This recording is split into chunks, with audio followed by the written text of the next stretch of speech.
Bueno, Rafael, ¿qué es un axioma?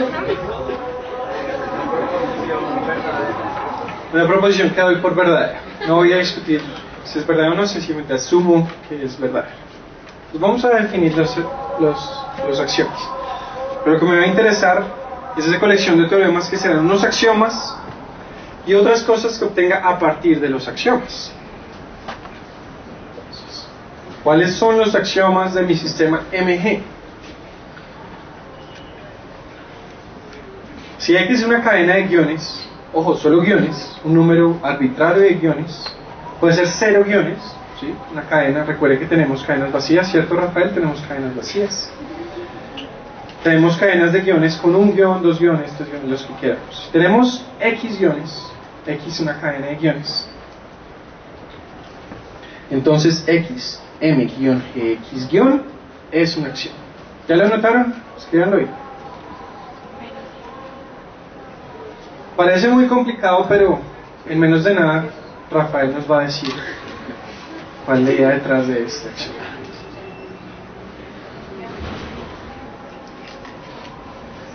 Ejemplos: si tenemos 0 guiones, o sea X es la cadena vacía, pues tenemos ¿cuál axioma?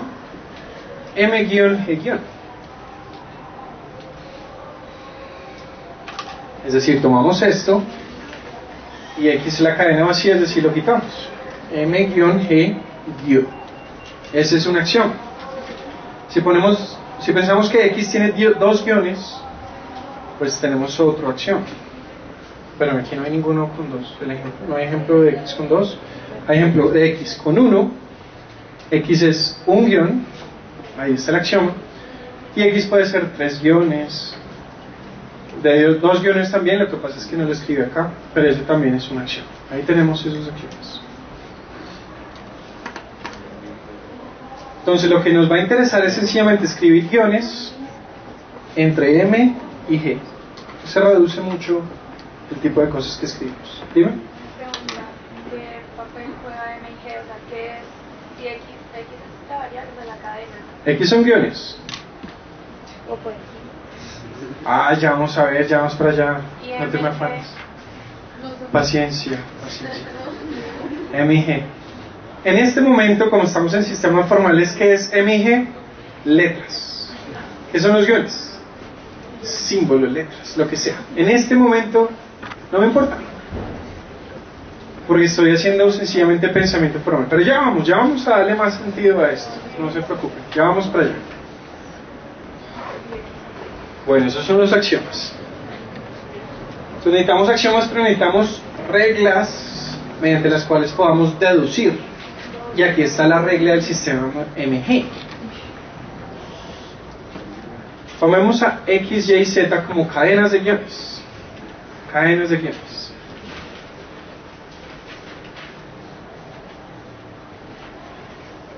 Decimos, si X, M, Y, G, Z es un teorema, entonces pegarle un guión antes de G y un guión al final es un teorema. Esa es la regla.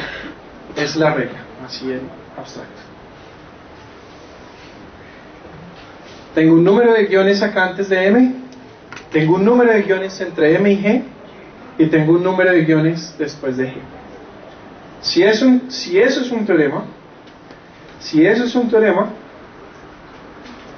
también es un teorema al poner un guión antes de G y al final de la cadena. ¿Qué significa esto? Paciencia, pero por el momento en pensamiento formal es sencillamente esta regla abstracta que es una operación sobre símbolos. Ejemplos. Aquí entonces X, Y y Z serán el mismo, una cadena con un guión. Si esto por alguna casualidad es un teorema, por medio de la regla, lo que la regla me dice es que poner un guión antes de G y un guión al final, eso también es un teorema. Se van a sorprender de lo sencillo, de la sencilla que es la interpretación de esto.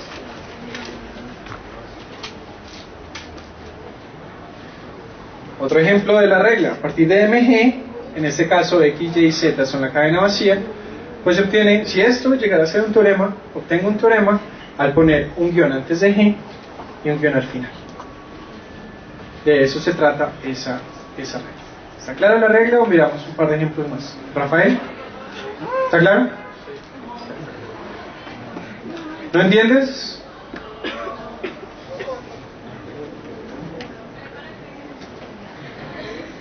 No, ¿y tú?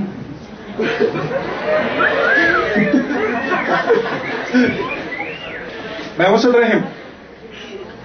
La regla me dice, tengo un número de guiones M y entre M y G otros guiones y después de G otros guiones. Ponme cuidado, oye.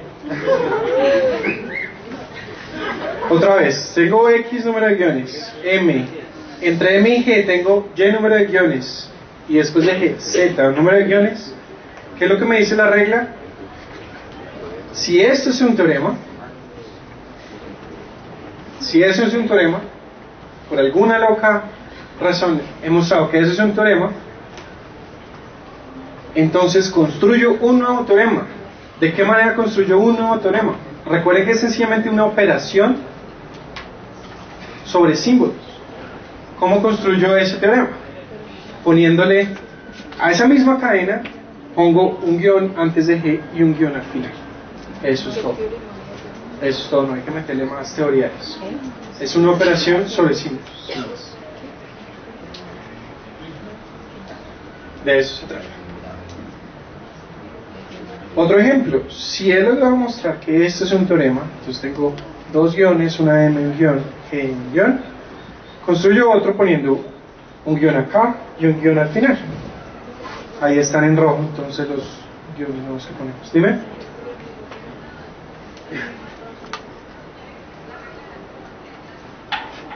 Sí, claro que sí.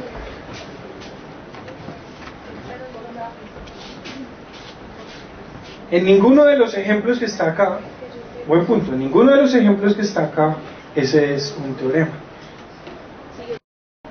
No es un axioma tampoco. Entonces, los axiomas son teoremas. Vamos a asumir que todo axioma es un teorema. Todo axioma es un teorema.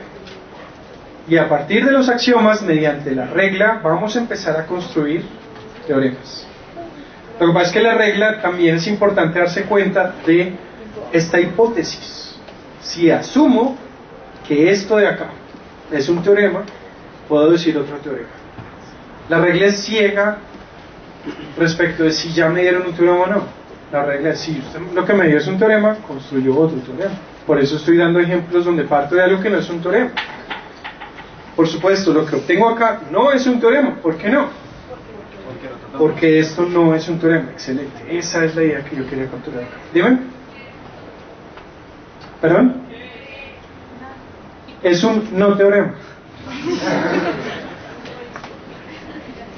Es una cadena que no es un teorema.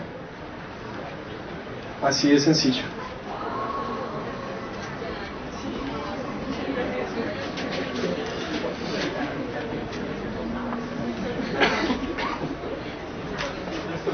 Entonces veamos algunos ejemplos de teoremas. Como les dije, todos los axiomas son teoremas.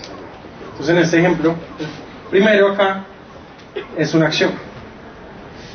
Ese es un axioma cuando X es un guión.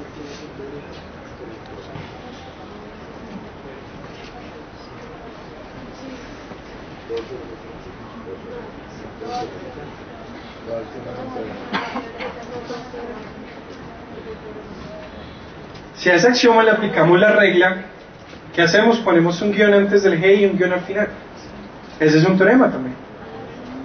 Entonces el axioma es un teorema, y al aplicarle la regla a ese axioma, tenemos otro teorema. ¿Se puede aplicar infinitas veces? Iterativamente, todas las veces que quiera. Un número finito de veces, pero todas las veces que quiera. Entonces a partir de este, tenemos este aplicando la regla, podemos volver a aplicar la regla y obtenemos otra. Y así, aquí podría haber puesto un número, unos puntos suspensivos, porque puedo seguir aplicando la regla. Dime. ¿Cuál es la diferencia entre eso y la anterior diapositiva que era? Buena pregunta. La diferencia es que estoy partiendo de un axioma. En el ejemplo pasado, te la voy a volver a poner ahí, ninguno de estos es un axioma o un teorema. Pero ¿por qué no? Gracias. Bueno. Disculpa, repítame. Dime. ¿Por qué esto no es un teorema?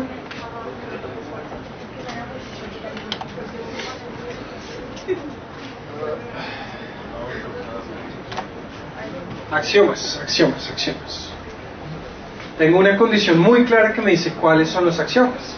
Y los axiomas son de esta forma. Esos de la otra diapositiva, ninguno tiene esta forma. Ni lo puedo obtener a partir de uno de estos aplicando la regla. O sea, siempre hay un guión antes de él. No. Pero si hay una cadena que es una cadena. No, X puede ser 0. Entonces, M-G- es un axioma. ¿Resolví tu pregunta? Oye, ¿tú allá atrás entendiste? ¿Dónde está? ¿Se fue?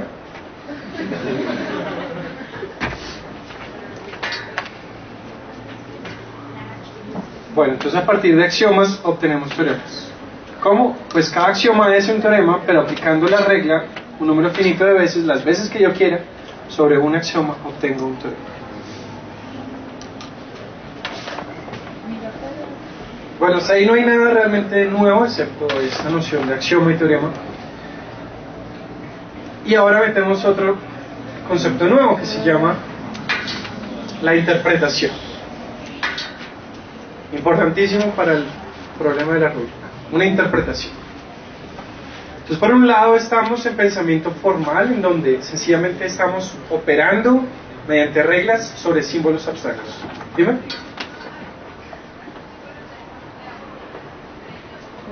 Ya vamos para allá. No te afanes, ya vamos para allá. Ya vamos para allá. Entonces repito, estamos en pensamiento formal o estábamos en pensamiento formal donde operamos mediante reglas sobre símbolos. Eso es pensamiento formal. Pero ahora le añadimos lo siguiente, y es darle una interpretación a esos símbolos. De pronto esta interpretación va a dejarles muy claro cuáles son los axiomas y qué es esa regla de la que estábamos hablando. Una interpretación posible entre varias es pensar que M es la suma, pensar que G es el igual y pensar que el guión es el 1. Si no hay guiones tengo un 0, si hay 2 guiones tengo un 2, si hay 3 guiones tengo un 3, etc. Luego, mágicamente, todos esos símbolos abstractos que no me decían nada van a decirme algo, van a tener una interpretación muy clara y muy sencilla. Este fulano de acá, que es un axioma,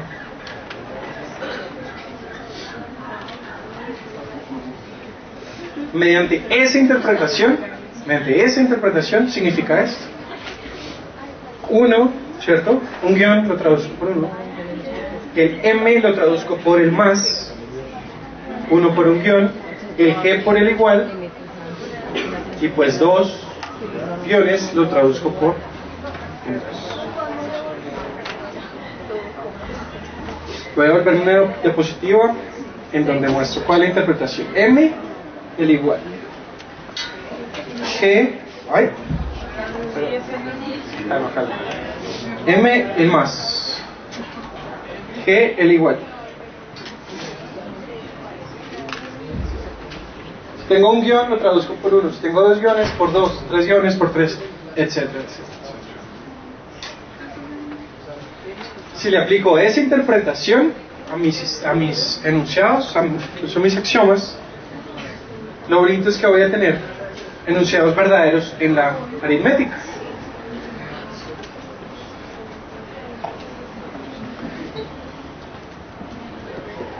Y si ustedes lo miran bien, esa regla, ¿qué era? ¿Qué significa sumar 1? Sumar 1, sumarle 1, sumarle 1.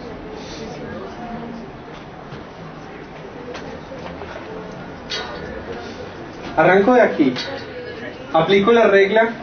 ¿Qué me dice la regla? Póngale un guión detrás del G y un guión al final. e interpreto esto. Entonces, este es 1, este es más 2, igual 3. Entonces la regla lo que hace es, a partir de aquí, pues le sumo 1 a este y aquí. Y obtengo una nueva verdad aritmética.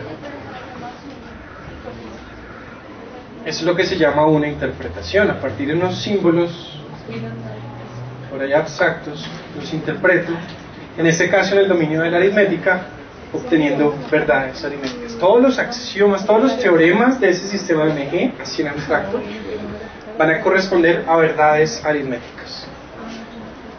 Ahora viene algo interesante también, y es lo que decía nuestra compañera allá atrás, y es, puedo tener otra interpretación también. Hay múltiples interpretaciones de esa carcasa formal que tenía ahí al comienzo.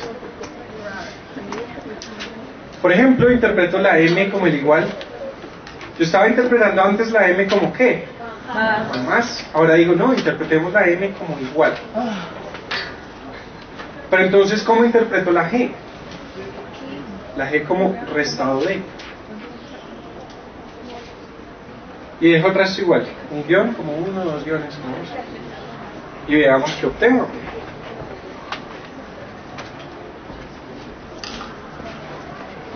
Este de acá antes significaba 1 más 1 igual a 2. Pero ahora significa 1 es igual a 1 restado de 2. Sí, 1 restado de 2. ¿Sí? No. Es a este le resto este. Y es una interpretación verdadera. Todos los teoremas serán verdades de la aritmética. ¿Dime? ¿No te escucho? Que si todas las interpretaciones... No. Tú puedes tener interpretaciones donde M sea caballo, G sea manzana y guión sea zapato. Sí, es una interpretación loca. Hay unas interpretaciones bonitas. ¿Por qué son bonitas? Porque me dan verdades aritméticas. Lo que pasa es que ahora estoy obteniendo verdades aritméticas, estoy obteniendo otras verdades aritméticas porque estoy utilizando otra interpretación. Habla más duro porque no te escucho. No te escucho, disculpa. Otra vez, así, otra vez.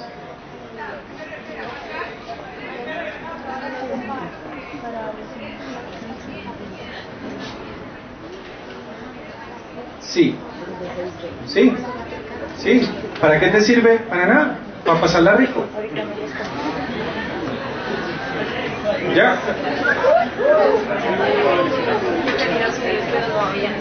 Estas sirven es porque me están dando verdades aritméticas. De eso se trata. Puedo hacer interpretaciones arbitrarias. Obviamente, ¿cuáles me van a interesar? Pues las que tengan algún tipo de interés. En este caso, estas tienen el tipo de interés porque son verdades aritméticas. ¿Tú vas a preguntar algo?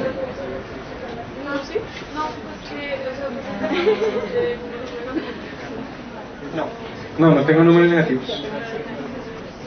Por eso es que este no es 1 menos 2, esto es a 2 de resto 1. A 2 de resto 1. ¿Hay más preguntas? Todas las preguntas que tengan porque esto sale en la rúbrica. ¿Qué sirve la medicina? Puedes decir de aquí a varias décadas que la pasaste rico en una clase de lógica de medicina.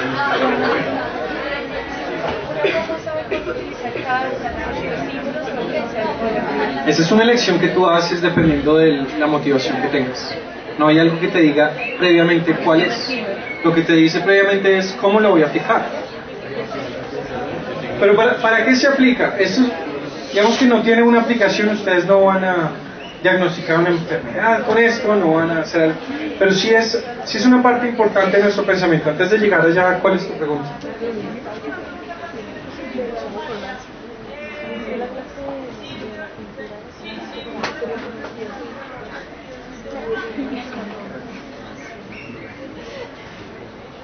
Tú tienes dos tipos de teoremas. Es una buena pregunta. Tú tienes dos tipos de teoremas. Los teoremas formales, en este lado, que son sencillamente operaciones sobre símbolos, pero ahí defines cuáles son tus axiomas y teoremas. De hecho, ya lo hicimos, ahí tienes tus teoremas. De este otro lado, pues tú tienes un universo, un dominio, un área del universo, en este caso, pues la aritmética. Lo bonito del caso es que los teoremas formales acá van a corresponderte con verdades aritméticas acá. Y eso es lo bonito de la interpretación. Encontrar un sistema cuyos teoremas me corresponden con las verdades de este lado.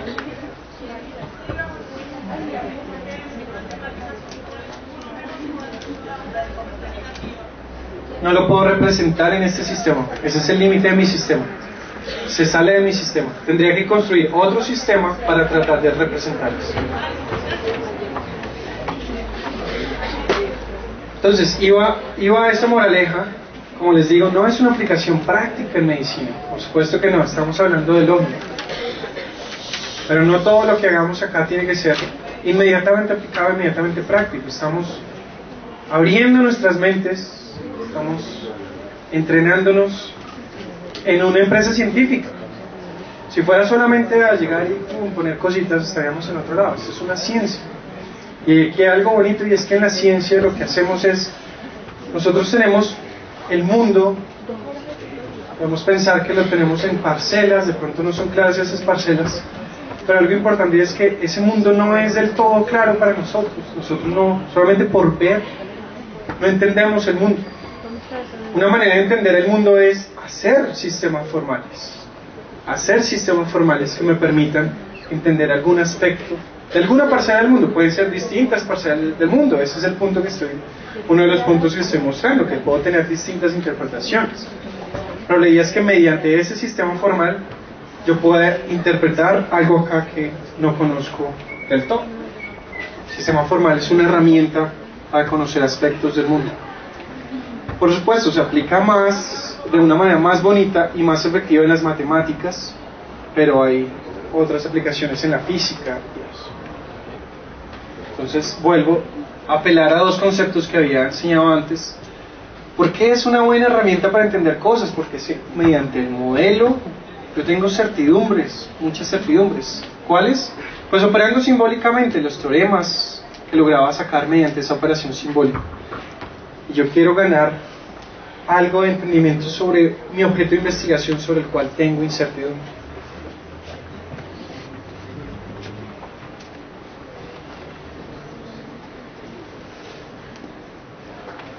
Bueno, son dos preguntas muy complicadas que las pongo acá sencillamente para que cuando vayan ahorita a tomar café antes de su siguiente clase se queden pensándolas. ¿Qué consiste la interpretación? Bueno, eso ya lo dije más o menos. Tomar los símbolos y darles algún significado en mi objeto de estudio. ¿Cuál es la medida de una buena interpretación? Por ejemplo, cuando los teoremas los interpreto en verdades. Eso puede ser una buena medida de la interpretación.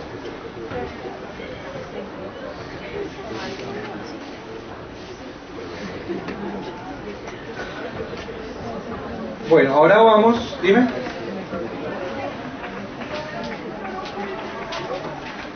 Disculpa, sigo sin escucharte.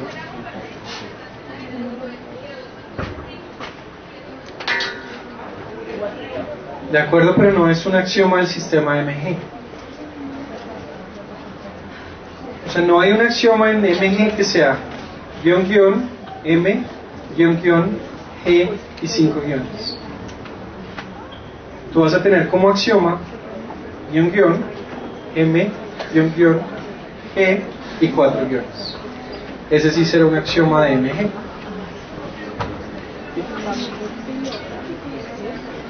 La interpretación es libre.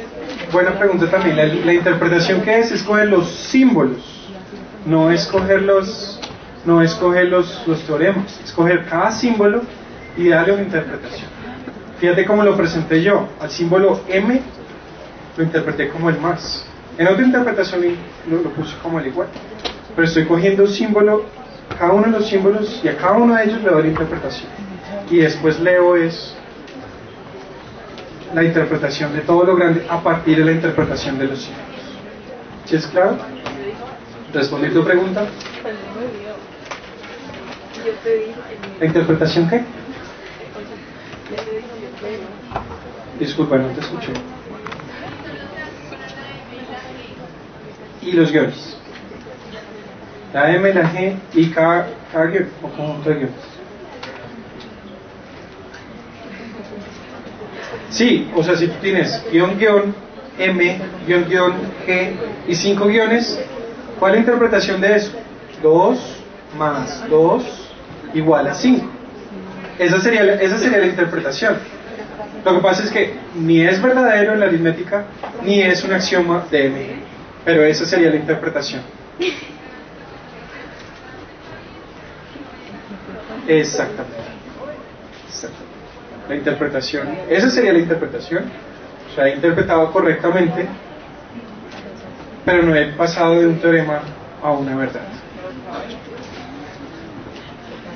Bueno, entonces recordemos un poquito a Escher y lo que yo hablaba con Escher. La idea es mirar un poco el detalle sobre las paradojas. Vamos a ver un par de paradojas que son un punto interesante en la lógica. Generan muchas controversias, maneras distintas de pensar.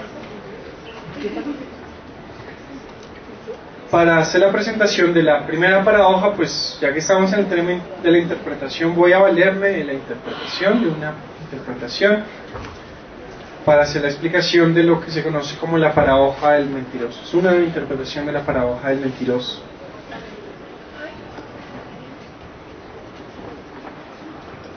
Entonces, fíjense ustedes que habíamos visto lo siguiente. Podemos decir, esta cadena de símbolos acá arbitrario es verdadero si su interpretación es verdadera. Podemos decir eso. Entonces, guión M, guión G, guión es verdadero si solo si 1 más 1 es igual a 2. Entonces la idea es, a partir de ahí obtenemos una especie de principio general de interpretación en términos de condiciones de verdad, en donde S es verdadero si solo si esa traducción de S es verdadera. Un ejemplo clásico es la nieve es blanca si solo si la nieve es blanca. Eso es muy sencillo, espero que no haya como, o sea que la inquietud sobre esto es, miércoles, esto es tan sencillo que no sé para dónde va.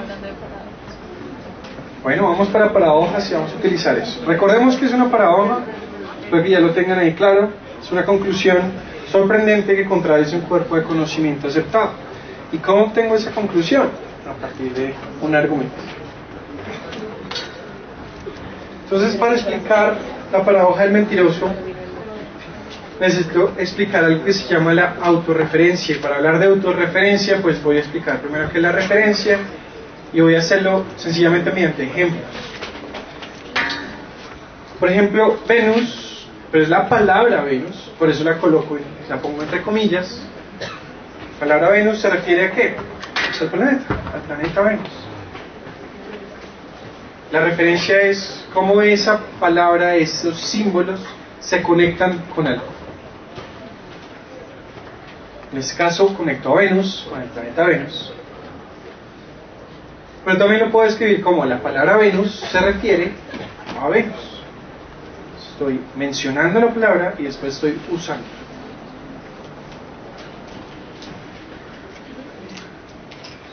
Entonces, de camino a la paradoja del mentiroso, de camino a la autorreferencia, fíjense este truco.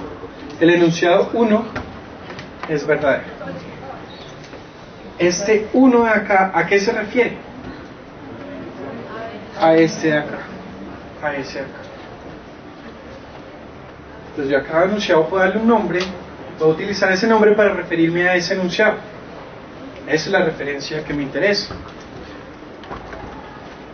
Y eso me permite definir la autorreferencia. El enunciado 3 es un enunciado. ¿Cuál es el enunciado 3? el enunciado 3 no es un enunciado. ¿Sí ven la autorreferencia? El enunciado 3 se está refiriendo al enunciado 3. O sea, el mismo. Es una vuelta. Es una vuelta. Esa es la autorreferencia.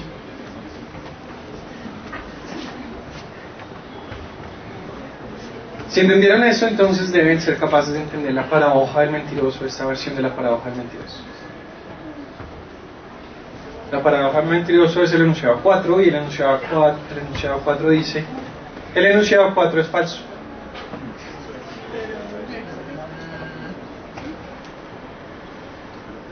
El enunciado 4 es falso.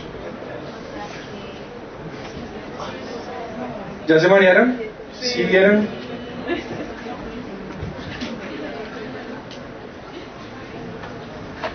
Entonces expliquemos un poquito qué es lo que está pasando acá. ¿Cuáles son las condiciones de verdad del enunciado 4? Recuerden que habíamos dicho que ese es verdadero si solo si ese.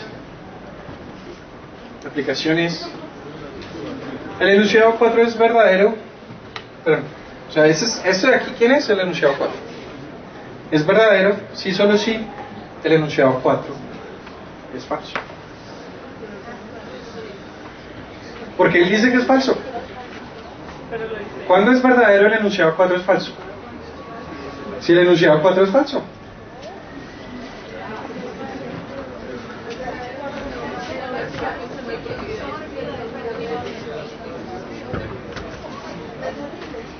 Ahí está la paradoja. Ahí está la paradoja. ¿Cuándo es verdadero el enunciado 4? Cuando el enunciado 4 es falso. O sea, el enunciado 4 es verdadero si el enunciado 4 es falso. ¡Pum! Paradoja. Esa es la paradoja del mentiroso. Deduzco un resultado sorprendente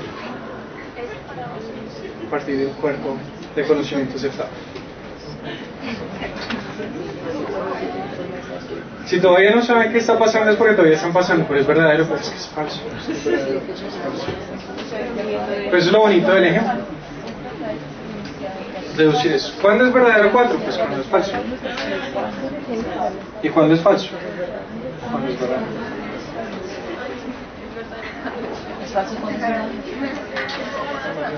Y es verdadero cuando es falso.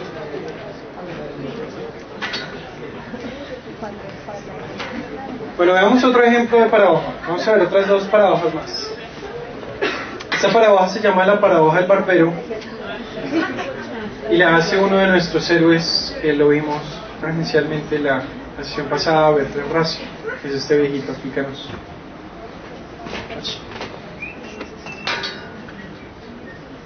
Entonces ahí está la caricatura, es de unos cómics muy bonitos que se llaman Logicomics, donde precisamente Bertrand Russell es el héroe de esa historieta.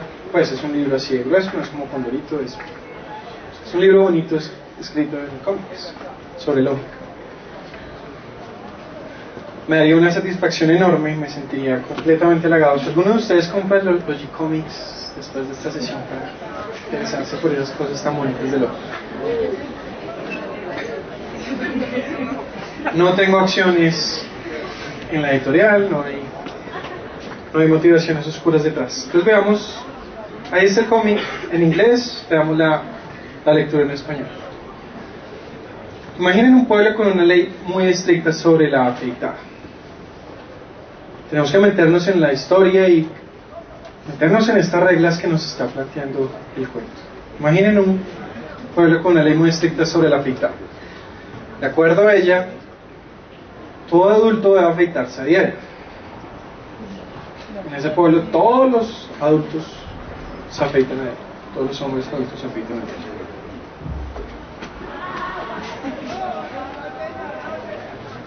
No es obligatorio afeitarse a sí mismo. Hay un barbero.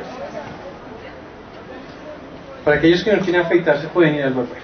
Uno puede afeitarse a sí mismo o puede ir a afeitarse con el barbero. Ojo, sigan solo esa regla. Entendamos que estamos en un pueblo muy estricto con esta regla.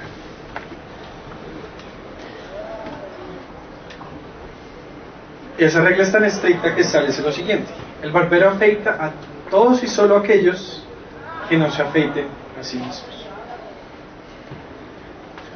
Es decir, o usted se afeita a sí mismo o va al barbero. Al barbero, no a un barbero, va al barbero. Usted va al barbero, es un solo barbero. O se afeita a sí mismo o va al barbero. Pregunta: ¿quién afeita al barbero? Pero no se puede afeitar el mismo porque el mismo no puede afeitar a aquellos que se afeitan el mismo. El barbero solo afeita a aquellos que no se afeitan a sí mismos. El problema es quién lo afeita. ¿Se lo vieron? No se puede afeitar el mismo. ¿Ya vieron la paradoja? ¿Quién afeita al barbero? Se puede decir, el barbero se afeita a sí mismo. Pero es que el barbero solo afeita a aquellos que no se afeitan a sí mismos. Luego él no se afeita a sí mismo. Pero si no se afeita a sí mismo, pues tiene que ir al barbero. Luego tiene que ir donde él mismo para afeitarse él mismo. Pero no se puede afeitar. Y no puede dejarse sin afeitar porque bueno, Todo el mundo se afeita. ¿La vieron? ¿Chéveronga? y quiere afeitar. Paradoja.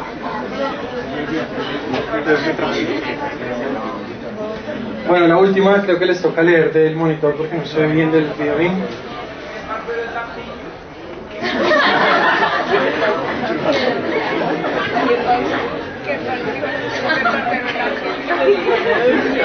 No me dañe el ejemplo.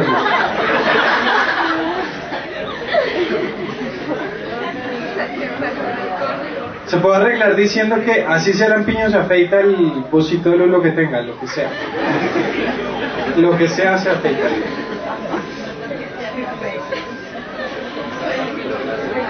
Dejémosle ahí para no imaginarnos más. Última paradoja. Ya para concluir, última paradoja. Esta paradoja aparece en el Quijote,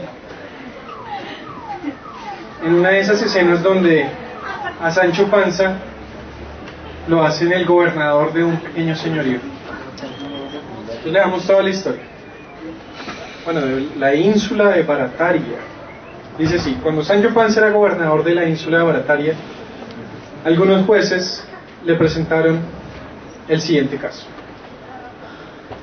Señor, un caudaloso río dividía dos términos del mismo señorío, y esté vuestra merced atento, porque el caso es de importancia y algo dificultoso. Es dificultoso, así que pónganlo cuidado. Hagan de cuenta que ustedes son Sancho Panza que tienen que decidir qué es lo que se hace en esta situación. Digo pues que sobre este río estaba un puente, y al cabo de ella una horca en una casa de audiencia, en la cual de ordinario había 4 jueces que juzgaban la ley que puso el dueño del río. Vamos a ver cuál es la ley que puso el dueño del río. Si alguno pasare por este puente de una parte a otra, ha de jurar primero a dónde y a qué va. Si jurare verdad, déjenle pasar. Y si dijese mentira, muera por ello ahorcado en la horca que allí se muestra sin remisión alguna. ¿Está clara la regla? ¿Cuál es la ley en ese señorío? Si va a cruzar el puente, tiene que decir a dónde y a qué va. Si dice la verdad, que siga. Si dice mentiras, que muera en la horca. Sabida esta ley y la rigurosa condición de ella, pasaban muchos y luego lo que juraban se echaba de ver que decían verdad, y los jueces lo dejaban pasar libremente. Sucedió pues que tomando juramento un hombre, juró y dijo que para el juramento que hacía, que iba a morir en aquella horca que allí estaba y no a otra cosa.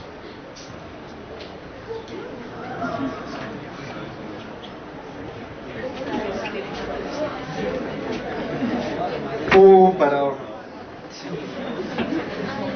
¿Vieron la paradoja? ¿Ya vieron la paradoja? Si dijese verdad, déjenle pasar. Luego no va a morir en la horca. Y si dijese mentiras que no va a morir en la horca, ahórquenlo. Luego va a morir en la horca.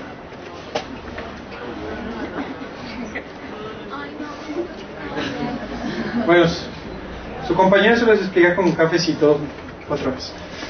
Respecto a la rúbrica, no sé bien cómo funciona, lo averiguan estos días. ¿Ya ustedes tienen acceso a ella? ¿Ya la conocen? ¿Ya la vieron? ¿Todos tienen acceso a la rúbrica? ¿A esta lógica? Listo, entonces me la entregan de hoy en 8 días ahí en el sistema. Porque eso ya tiene fecha. ¿Cuál es la fecha? ¿No es dentro de 8 días? De mucho. Bueno, la fecha que diga ahí me la entregan. ¿Listo? Si tienen dudas me ponen un correo edgar.andrade@rosario edgar.andrade@rosario si tienen dudas al respecto. ¿Quién es la niña que subió las anteriores diapositivas para subir estas también? Bueno, muchas gracias muchachos. Que estén bien.